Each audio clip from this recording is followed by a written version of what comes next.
Hello. Wanted to show you guys my recent creation. It's not finished completely, but it's easier to show the gemstones before it's complete, before I wrap it with leather.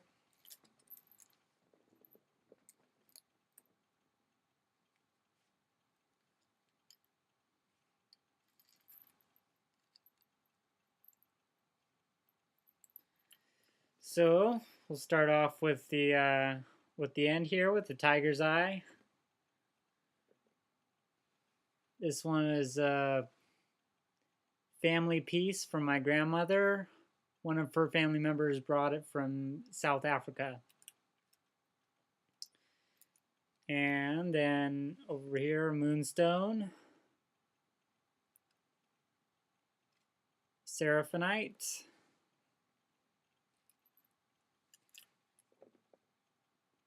iron pyrite, then leopard skin jasper,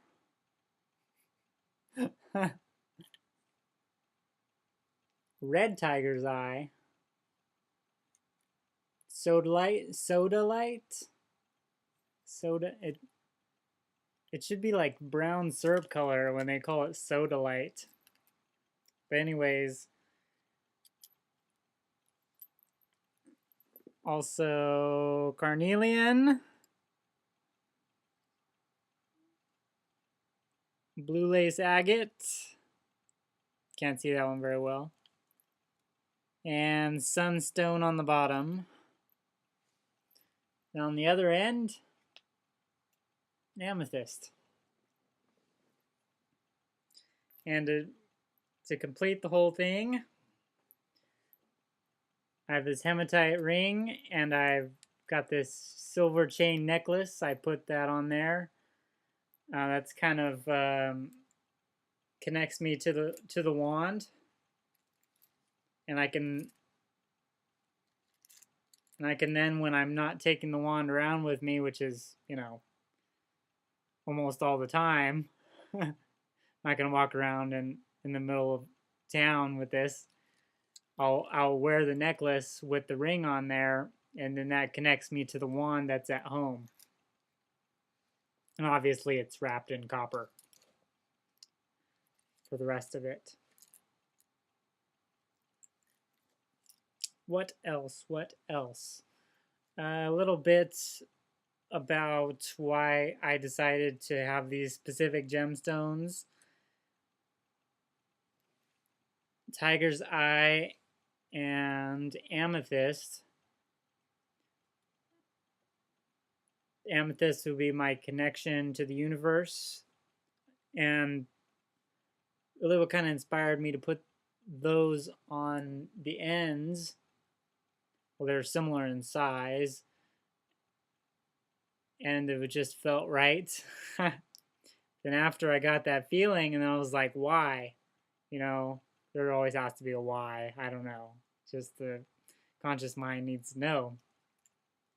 My thought was that it's my crown chakra needs to be connected with my solar plexus chakra so that my connection with the universe can be made manifest in the physical plane. And that is pretty much what this wand is.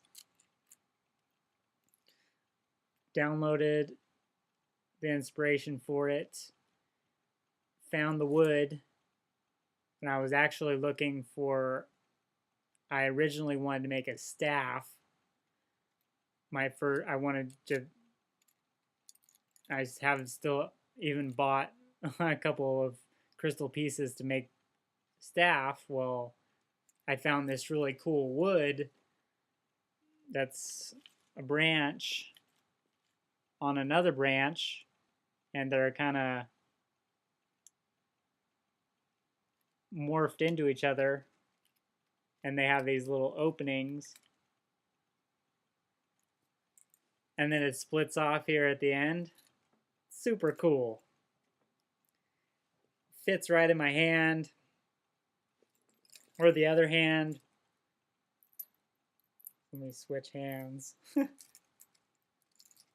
not as comfortable with the left hand, but it still has a good feeling to it. Really easy to grasp. Somewhat balanced. I was trying to get the balance good.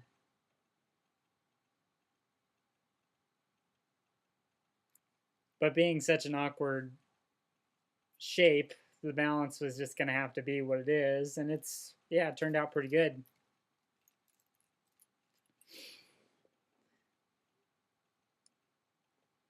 Okay, I also did I'm trying to remember the reasons for all this. I know I wrote it down, but I'm going without the writing. So including the ring, there's 11 total stones and 3 metals. And in reading, I wanted to do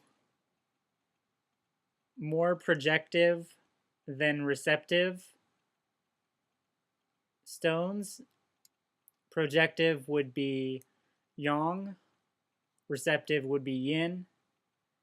And this projective and receptive ideas is coming from this Crystal, Gem, and Metal Magic book, which has been kind of my guide in making this guide, but not a crutch. My intuition will fill in the blanks where I need to know other things. But so I made it with more. Let's see, I did six projective and 5 receptive. And my thinking for this is that I'm the final piece of the wand. And in my life, I've been more receptive than projective. I've been more yin than I have been yang. So in making this, I wanted it to complete me and enhance me and balance me so that my yin and yang my projective and receptive can be balanced. And it really has felt like that. It's felt pretty good. Obviously, my copper wrapping job isn't super fantastic. I was going for quantity over quality because the copper just got to me. I was like, more copper, more copper. This copper is awesome. It has that quality. Just makes you feel good.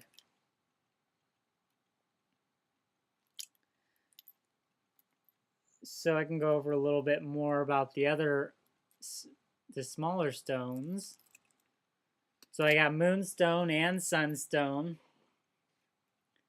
And so I wanted to have the sun and the moon in there. And the moonstone is actually receptive. Sunstone is projective. So even though this one's on the end, it's receiving. This seraphonite is projective. So these two act like a positive and negative. And the tiger's eye is projective. And the amethyst is receptive. So they're like positive and negative, positive and negative. So it's like holding a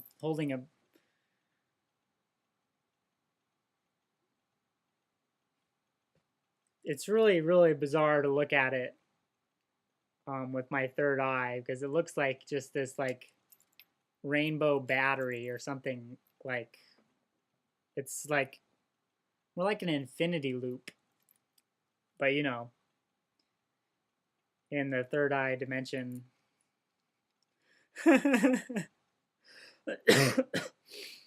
Okay, also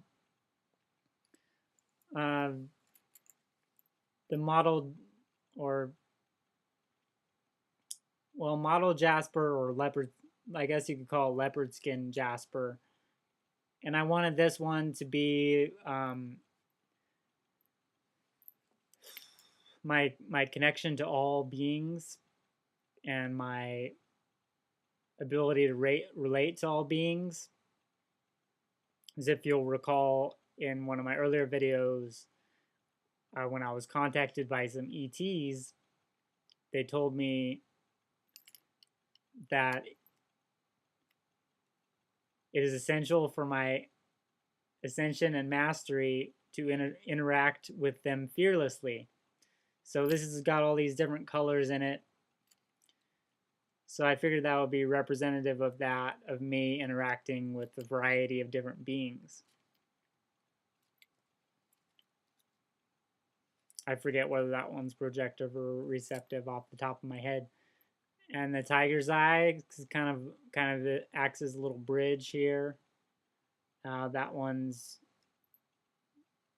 shooting energy up here, branches the energy off.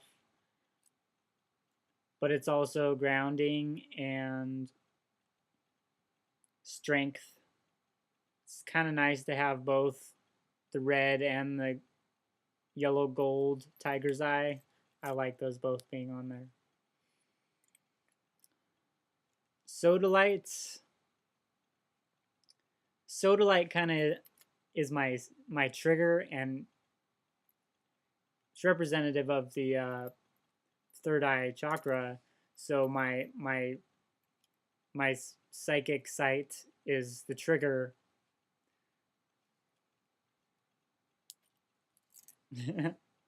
I got my finger on the trigger.